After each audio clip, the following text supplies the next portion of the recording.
Hey, gun people. I may post this on. I doubt. It depends on where this thing goes. I just wanted to cover a couple things. The horses are out here eating. Sun's coming up on Texas morning. Moki had his breakfast. Where that crazy cat's at? Moki Moke! He's probably on the front counter. He hangs in there when I'm pouring my coffee. Like, dude, here he comes. What are you doing? Dad's going for his walk. Are you gonna walk with me? Or are you gonna hang with the truck? Sometimes he likes to sit on the truck. So I'll let you guys take my walk with me this morning while I'm yapping until I get tired of holding up my iPhone. So I put a couple piles of hay out there, put them in the shade.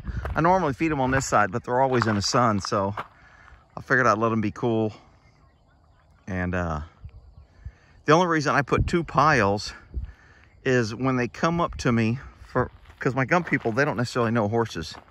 And I was thinking I'm gonna fix Mr. T's hoof because it's chipped up, and maybe I'll post that on my gun channel, because if times go bad and horses become of value again, horsemanship skills are kind of gone, just like gardening skills or anything else. There's that little cow hanging out with the so shit, I gotta hang on, let me put my coffee can between my legs. So the little baby cow is right there underneath the little mama cow right there. It's laying on the ground, and that's actually his mom right there. But you know, the old, it takes a village to raise a kid. Well, it kind of helps when kids have grandparents or other figures that can influence their life in a different aspect, because, you know, nobody wants to be pounded by the same person. You don't want to listen to me every day and don't watch anything else. You come here for a little dose of me and then a little dose of somebody else and get a variance. It's kind of like kids, you know, they don't want to listen to their parents, but they'll listen to someone else, you know, their coach, etc. But so anyway, it's a good morning. I'm drinking my Boogaloo coffee, and it's pretty good. It's not quite the Black Rifle coffee. I think is a little bit stronger, but it's not like strong like you know, shitbucks coffee. But because I can't deal with Starbucks, I think their coffee. Pond's losing water already, man. Look how it's already dropped. Just a couple days of 95 degrees, man, and this sucker just starts seriously losing water. I gotta come cut all these little trees down. I don't mind the trees, but when they grow right next to the fence, as they get bigger, they cut into the fence, and then they end up breaking your fence, and then you end up having to replace it, and you can't do a straight line because they're right in the fence post. And what happens is the birds come out here and they land on the fence, then they poop their seeds and they plant trees. So I mean, it's good that trees are getting planted and refurbished, but you get these little trees here. Foghorn Leghorn, he looks like he's chilling. I originally got him to put a trail cam on him so I could move him to different places and hang a trail cam around his neck and nobody would know. But wind kept blowing him over, so I had to make him permanent. See, there's one of the little trees right on the fence line. So if I don't come cut that down, it's going to get bigger and bigger and start tearing up the fences. And then look at these. 1, 2, 3, shit, I got 5 or 6 of those suckers. So, I mean, tearing all these suckers down is kind of, you got to stay on them. I mean, you know, I've been looking at them now for probably, hell, I don't know, maybe they're 2 years old. I'm kind of like, I should probably pull them when they're small. I was like, maybe I'll replant them. And now it's like, shit, I got to cut them down. Because they're really getting on the old fence line. All right, so let's talk about shit. How about the new country? Now, there's some people that are kind of worried about this new country, saying that it's a big deal, it's a spark, it's sedition. They've renounced their citizenship. They should require a passport. I mean, there's a whole bunch of different ideas on how to handle that. As far as I'm concerned, hey, the left drove it off in a ditch, let them fix it. I don't give a shit what they do. If they want to allow them to take over and run the government and do everything they want to do, then knock yourself out. I don't give a shit. Doesn't affect me. I don't live in that state. You idiots elected the freaking government that's allowing it. You get the government you elect. You get the government you deserve. When you give government power, they're going to drive it in a ditch.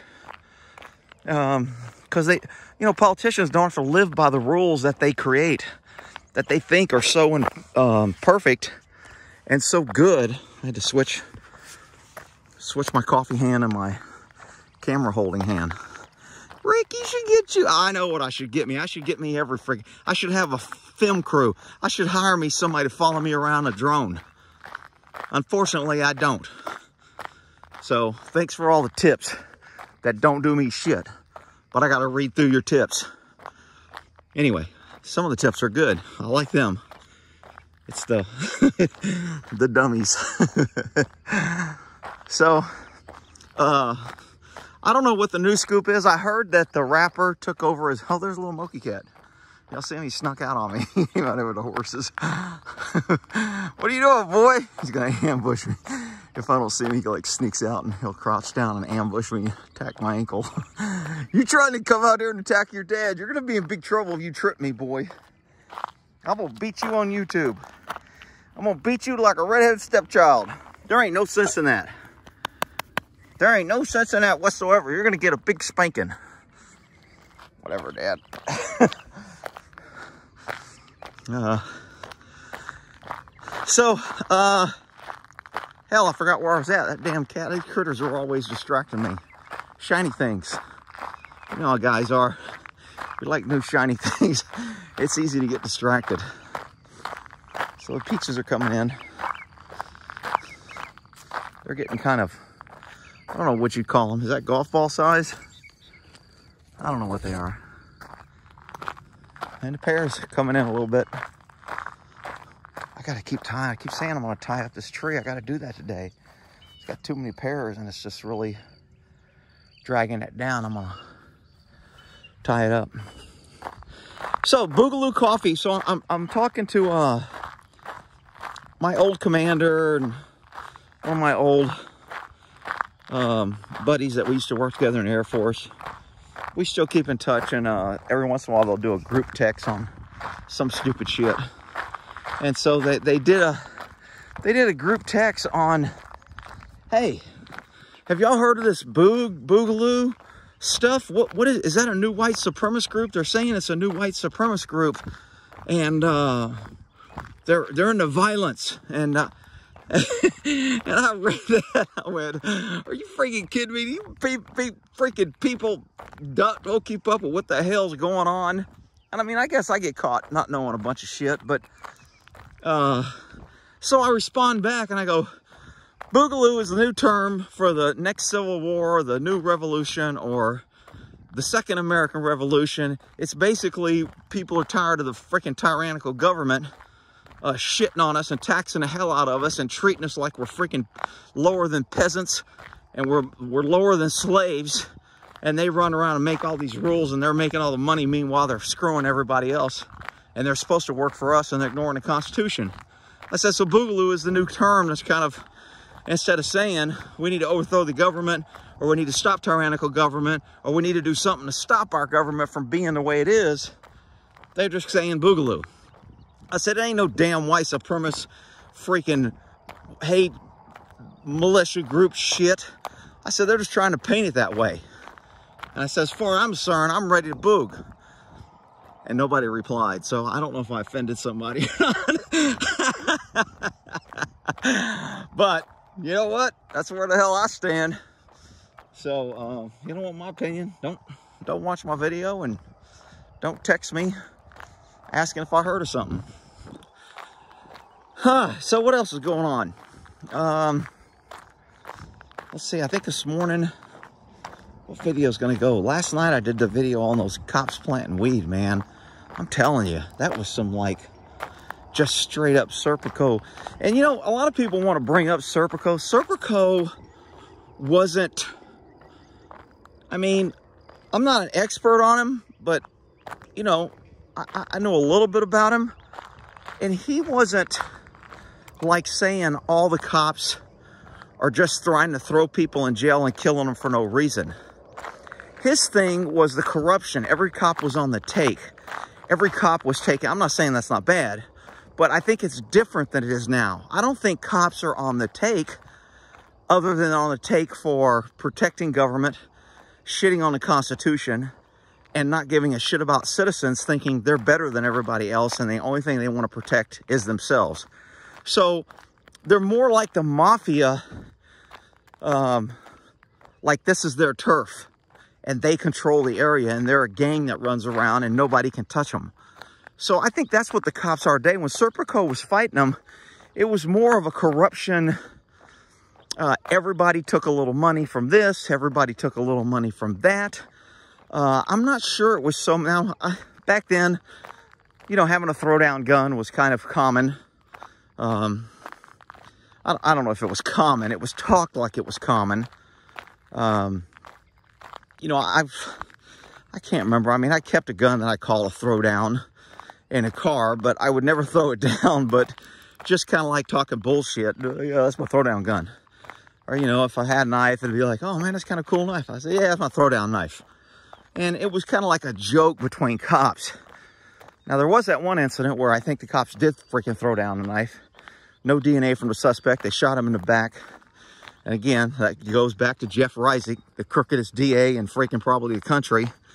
The Yolo County DA in California.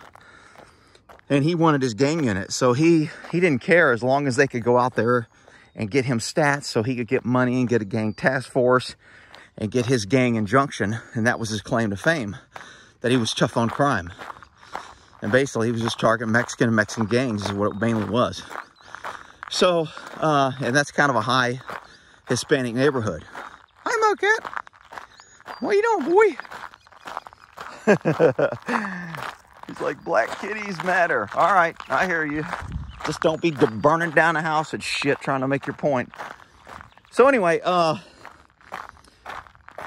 think I talked about that in one of my crazy cop stories where they didn't want me working a case.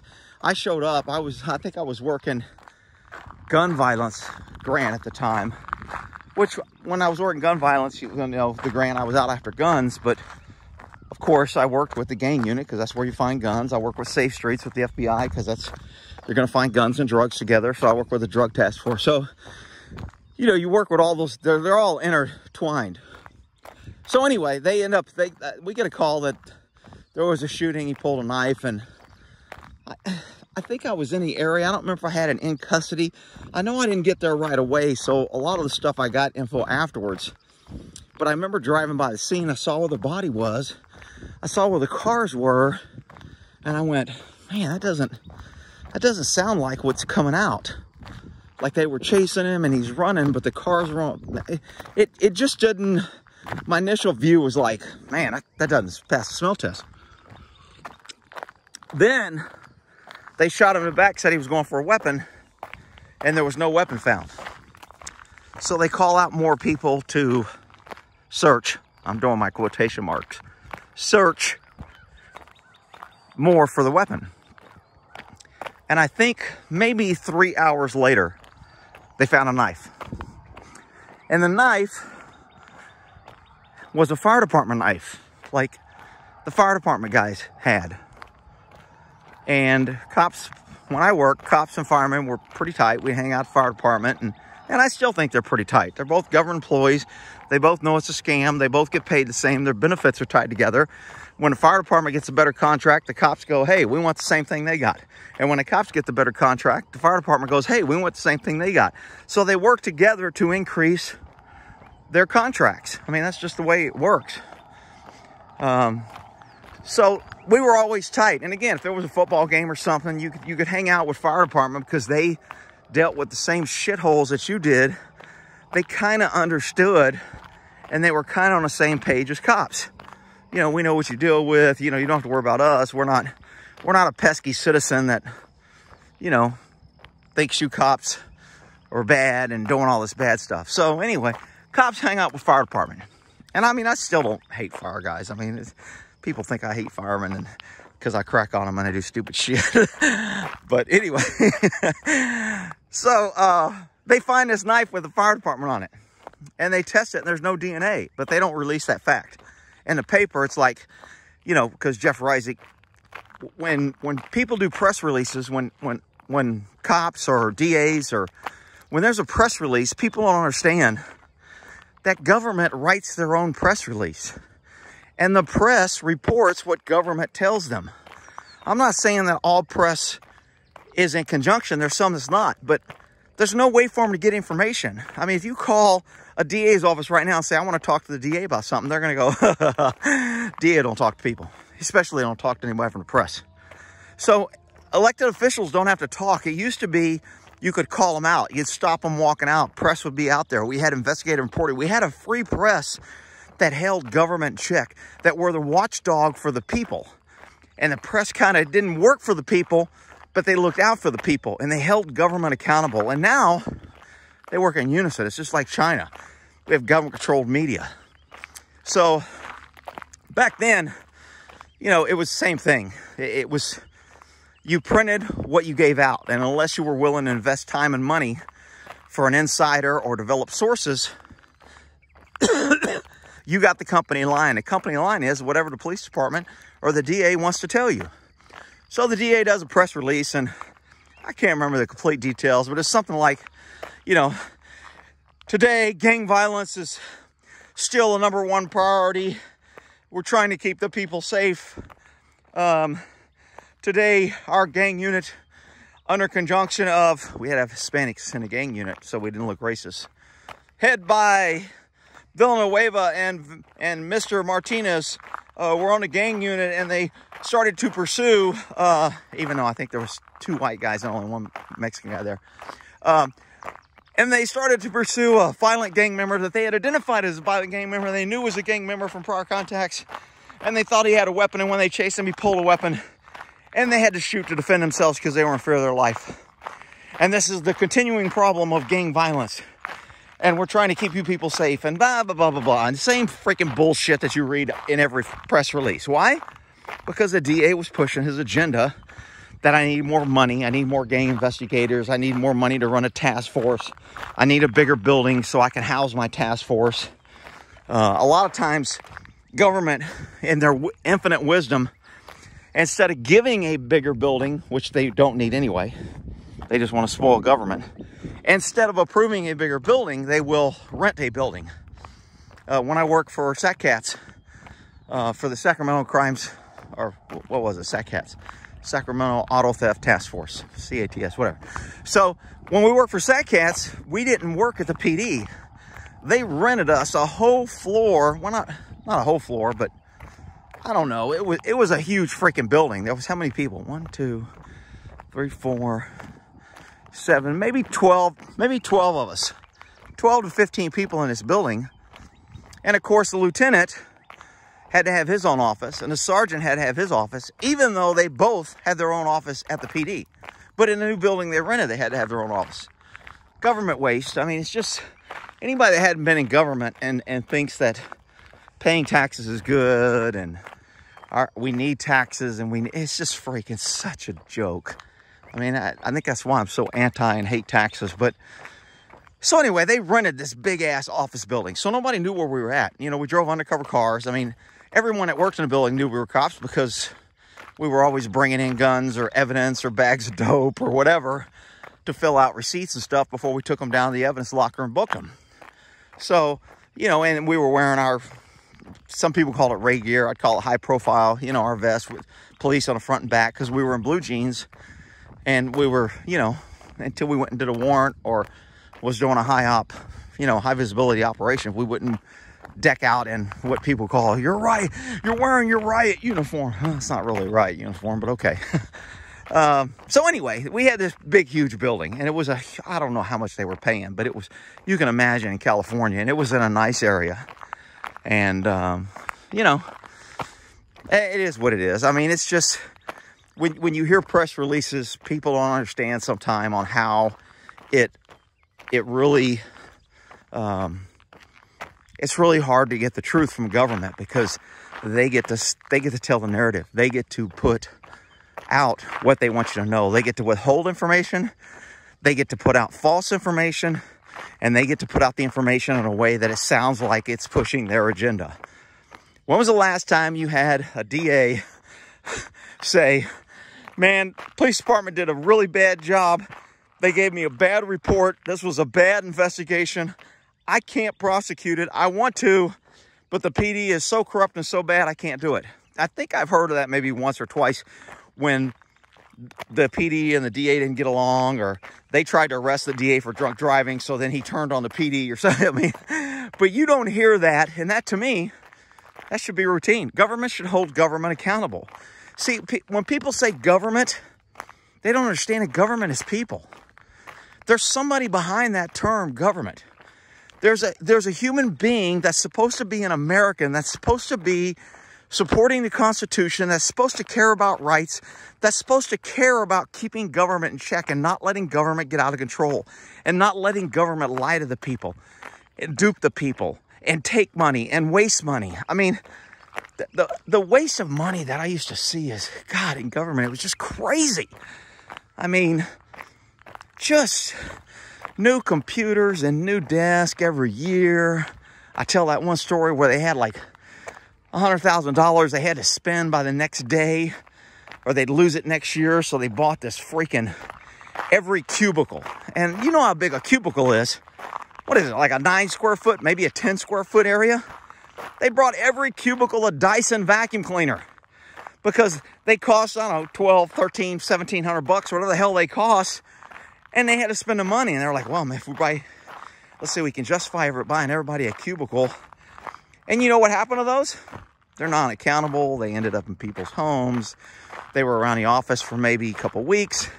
And then suddenly they disappeared. And it's like, oh, well, we spent the money. We get it next year. At least we didn't lose the money. And I was always offended by that. And you never see government corruption. You never see the government being held accountable by government. You don't see internal stings. You don't see government employees so-called whistleblowing on the government abuse. In the Air Force, there was a thing called, what the hell was that program? It was, maybe it was called the Suggestion Program. But it was pretty cool because in the Air Force or in any military branch, you have a chain of command, and you can't jump that chain of command or your shit will be weak. So if your sergeant is doing something crooked, you're supposed to go to your sergeant and say, hey, you're not supposed to do that. And then the sergeant starts fucking you and writing you up, ruining your credibility. So then when you turn him in, it's like, oh, he's just saying that because I've been on his ass. So, I mean, the system is flawed in that area. But if you go to lieutenant without going to sergeant, lieutenant will be like, hey, man, this guy's trying to screw you. He didn't go through the chain of command. So you can't jump the chain of command. If you got a commander that's doing things that he's not supposed to be doing, there's nobody to turn him into. You're going to be screwed. Because if you turn him into anybody, they're going to go, did you tell him first?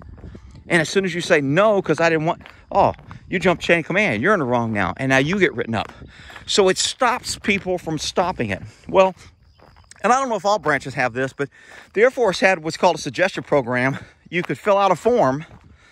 And if you had an idea to save money, or if you thought money was being wasted, maybe it was a fraud, waste, and abuse program. I don't remember. Anyway, there was a form, and you fill it out. And you got money. And you got like a certain percentage of what you saved. So there was an incentive to stop waste.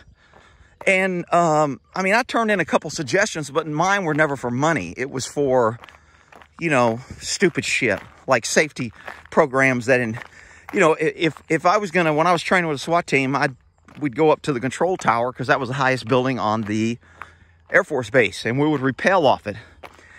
Well, somebody thought it was dangerous, and someone else said it's scary, and one of the guys on the team complained that he was fear of heights, and it was unfair that I was making him jump off a building that was so high. Whatever. I mean, it was just, you know, some bullshit.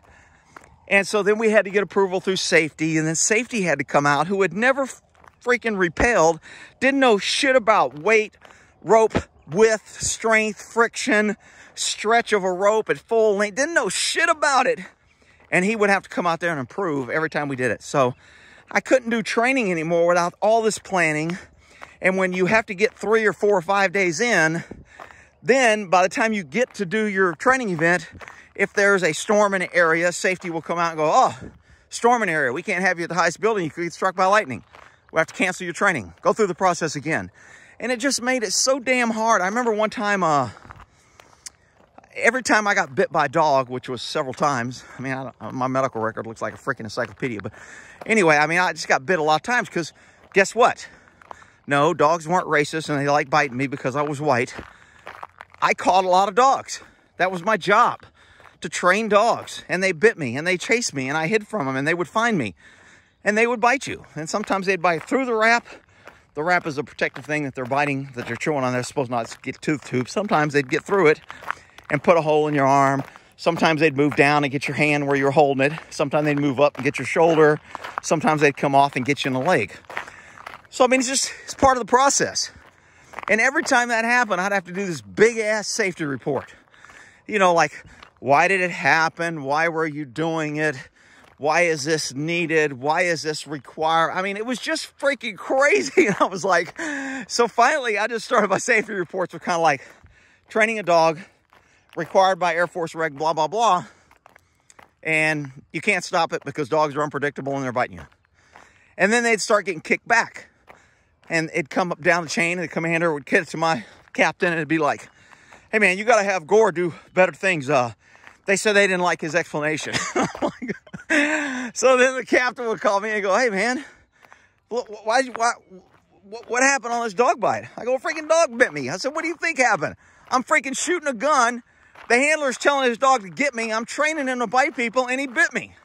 And instead of hitting a wrap, he hit high or low, which happens all the time. He's like, well, isn't there, safety wants us to tell us how do we prevent that? I go, stop doing training. Oh, we can't do that. We got it. I was like, look, I said, it's a risky freaking job. I said, I get so tired of risky jobs being taken over by safety Sallies. I said, it's just crazy. You know, it's the same thing about rappelling or shooting on the range or throwing flashbangs. There was always this, I'm okay. You got to do a little drive-by brushing on my leg. So anyway, shit. We're at 27 minutes. Oh man, I'm not drinking my coffee. I'm talking. So, you know, I mean, and again, I'm just trying to let you guys see, if you don't understand where somebody's coming from, people are like, man, you hate the government. Why do you hate the government? What happened that made you change? It's not necessarily one thing that makes you happen. I mean, I understand the hate for cops. If I was a black person in a black community, I would understand why blacks don't want to be around cops. But what I don't understand is why they think it's just them. I mean, I'm white. I don't want to be around cops. I'm a retired cop and I don't want to be around cops. Because of the way they act, because of their authority, because of their abusive behavior, because of their... Now, do cops act that way because they deal with bad people a lot of times? Maybe. A lot of times they don't. You've got a bunch of pansies that never deal with bad people and they just... Matter of fact, I think I just posted a video where those freaking cops rode a freaking family. A dude giving his family a ride in a golf cart and they rode him like, I don't know, $500,000 worth of tickets. You got too many people in the car. That means it's overweight. If it's overweight, that means it's reckless. You didn't stop completely at a stop sign.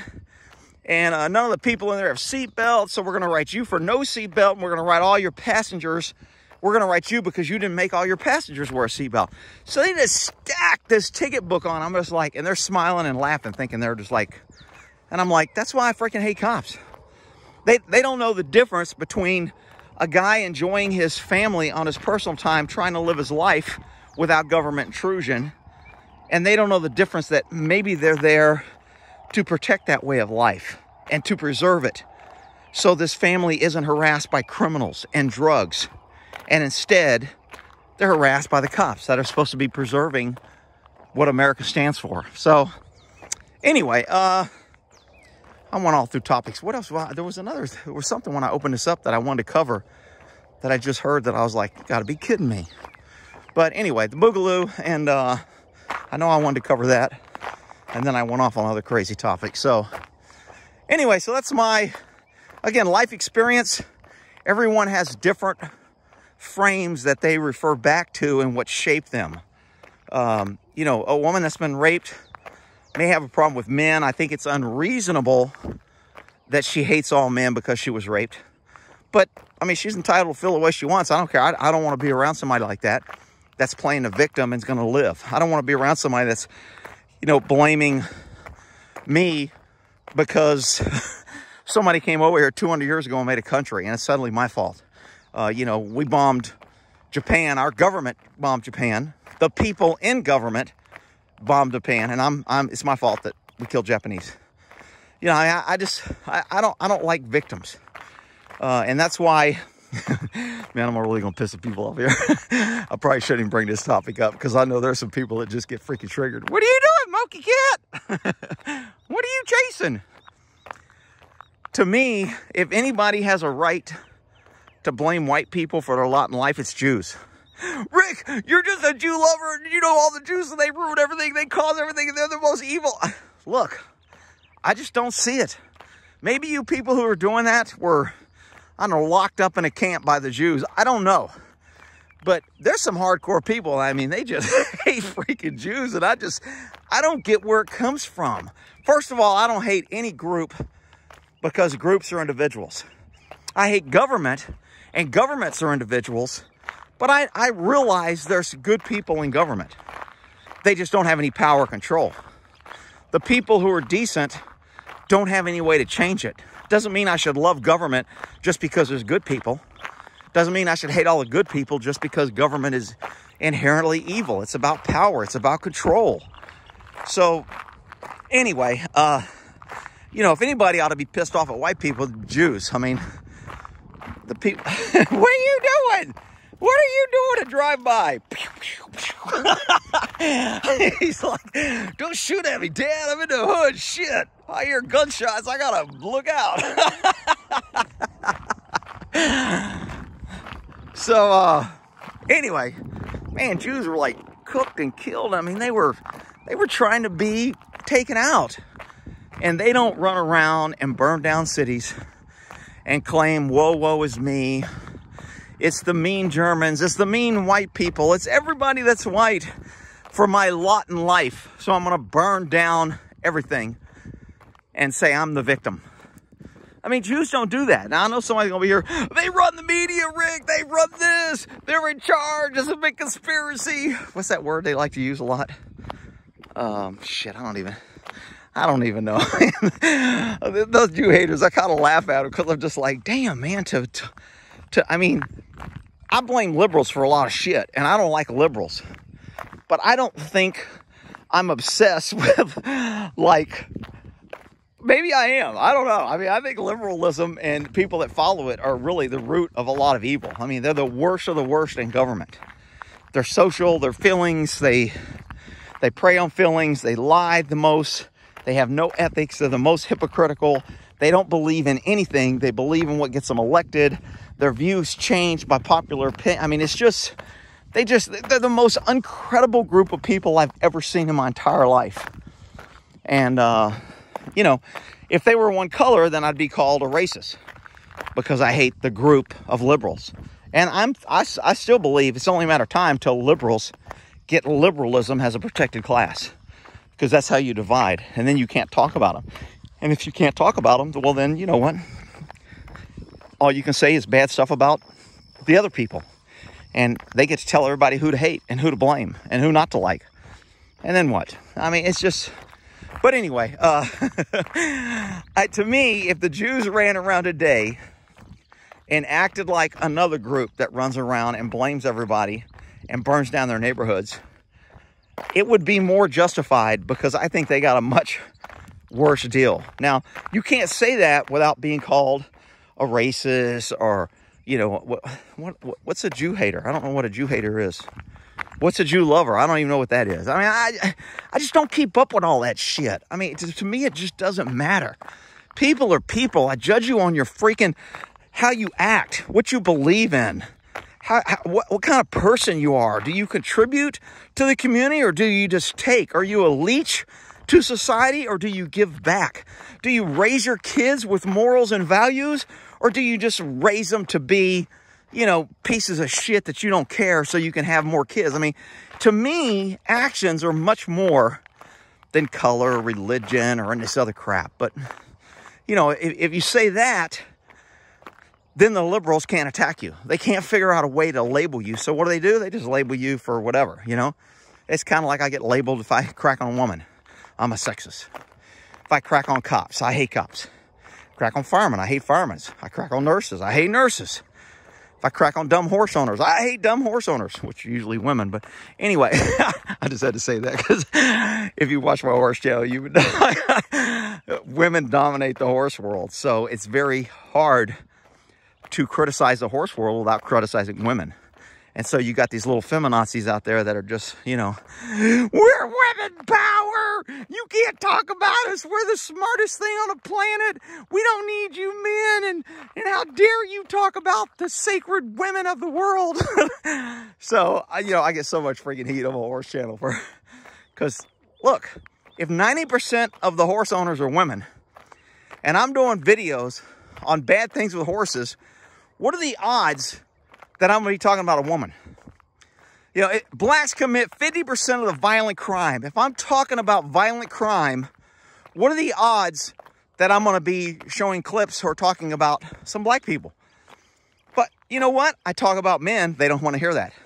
When I talk about crime, I talk about white crime, either white cops or white criminals. They don't want to hear that. They only want to focus on their group.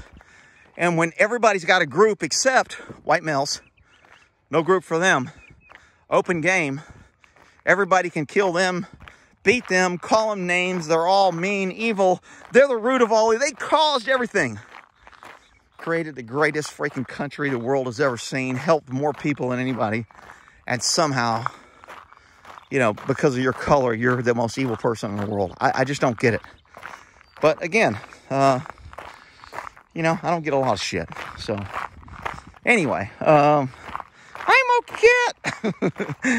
He likes to hang out here in the shade. What are you doing, boy? What are you doing? Like, Dad, you've been walking. I need to I need to get me a little rubbing. Don't be rubbing off any whiteness on you. That'll be some sort of crime.